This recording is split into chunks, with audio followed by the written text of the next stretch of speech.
Bugun sizlar bilan eng zo'r tushonkani original retseptida uy sharoitida tayyorlaymiz. Tushonka zo'r chiqishi uchun go'shtni payli joyidan tanlash kerak. Mol go'shtini kachalka qismini kubik shaklida to'g'rab olamiz va qozonga yog' solib, bir marta yaxshilab qovurib, o'zini seliga dimlab qo'yamiz.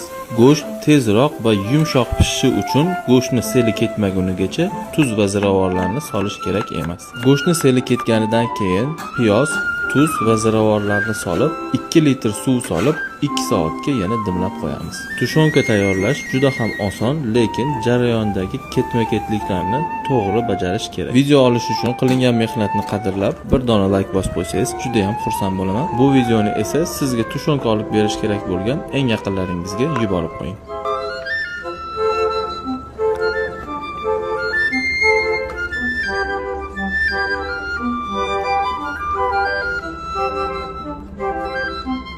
Bugun sizlar bilan eng zo'r tushonkani original retseptida uy sharoitida tayyorlaymiz. Tushonka zo'r chiqishi uchun go'shtni payli joyidan tanlash kerak. Mol go'shtini kachalka qismini kubik shaklida to'g'rab olamiz va qozonga yog' solib, bir marta yaxshilab qovurib, o'zini seliga dimlab qo'yamiz.